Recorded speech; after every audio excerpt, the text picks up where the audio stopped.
Bonjour tout le monde.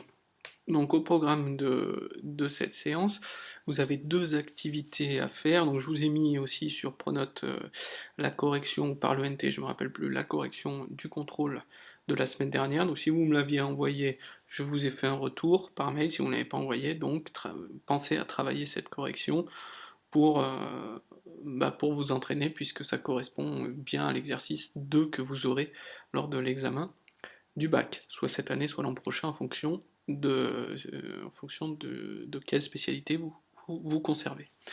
Alors cette première activité que vous avez à faire aujourd'hui, c'est un petit peu, ça fera appel un petit peu aux méthodes de statistiques mathématiques. Justement, c'est comment évaluer le risque de la transmission d'une maladie, en l'occurrence la mucoviscidose, d'une génération à un autre. C'est un travail que font les épidémiologistes auprès des familles dont certains individus sont atteints de maladie et qui souhaitent avoir des enfants par la suite. Vous allez retrouver pas mal de choses que vous avez vues dans le TP de drépanocytose, donc ça devrait aller assez vite, donc c'est pour ça que je ne m'étendrai pas trop longtemps sur les explications.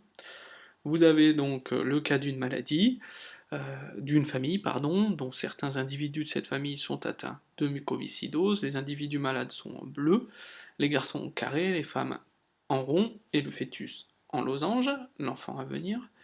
Voilà, donc vous avez quelques petits rappels sur la maladie et le gène affecté, gène CFTR, vu que ça fait un petit moment qu'on avait travaillé là-dessus.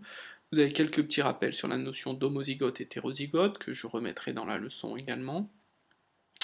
Vous avez les résultats d'une électrophorèse, donc je réexplique pas, le principe de l'électrophorèse, vous devriez avoir compris si vous avez réussi à faire le TP sur la drépanocytose.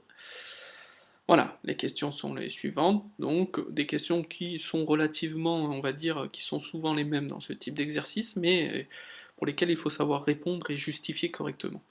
Donc, de nouveau, vous devez me dire, d'après l'étude de l'arbre et de l'électrophorèse, si le gène, euh, l'allèle déficient à l'origine de la maladie est dominant, récessif ou codominant.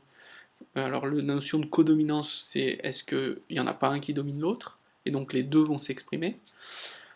Si vous ne connaissez pas, voilà l'explication. Ensuite, comme pour le TP sur la drépanocytose, vous devez me donner les génotypes, enfin le ou les génotypes possibles de chaque individu. Hein, des fois, on ne peut pas trancher entre deux génotypes, donc il faut écrire les deux.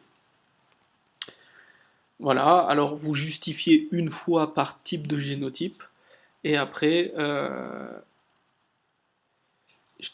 vous justifiez une fois par type de génotype, et puis ensuite, si pour tous les individus qui auraient le même génotype, vous n'avez pas besoin de justifier de nouveau. Ensuite, il faut calculer la probabilité pour que le futur enfant, ici numéro 5 de la génération 3, soit malade. Donc une probabilité, ça s'exprime en pourcent, ou en nombre de chances sur combien, voilà.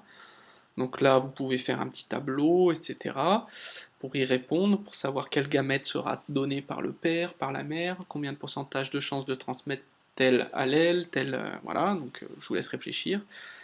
Et du coup, à partir du résultat de l'électrophorèse, vous pourrez savoir si l'enfant à venir sera malade ou non.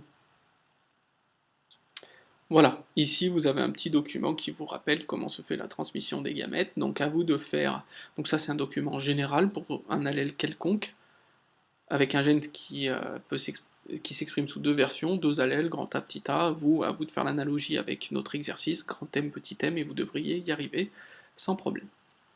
Ensuite, pour la deuxième activité que vous avez à faire, donc toujours sur la mucoviscidose, donc là c'est essentiellement de la lecture de documents, comment on la traite et comment on essaye de la guérir.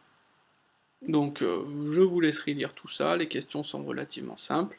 Quelles sont les techniques pour limiter les symptômes, c'est-à-dire pas pour guérir, mais pour pouvoir vivre le mieux possible malgré cette maladie. Ensuite, donc il y a une technique particulière sur laquelle on a beaucoup d'espoir pour guérir ce genre de maladie immunogénique, c'est la thérapie génique, donc à vous d'expliquer ce que c'est, et d'expliquer enfin les limites de cette technique. Et enfin, à partir du document 4, expliquer en quoi cette nouvelle thérapie génique nous donne encore plus d'espoir pour guérir cette maladie. Voilà, donc c'est essentiellement de la lecture de documents, donc rien de bien compliqué. Voilà, bon courage à vous, et je ferai une vidéo qui fera la correction de ces deux activités, plus le cours correspondant que vous pourrez recopier dans la leçon. Bon courage!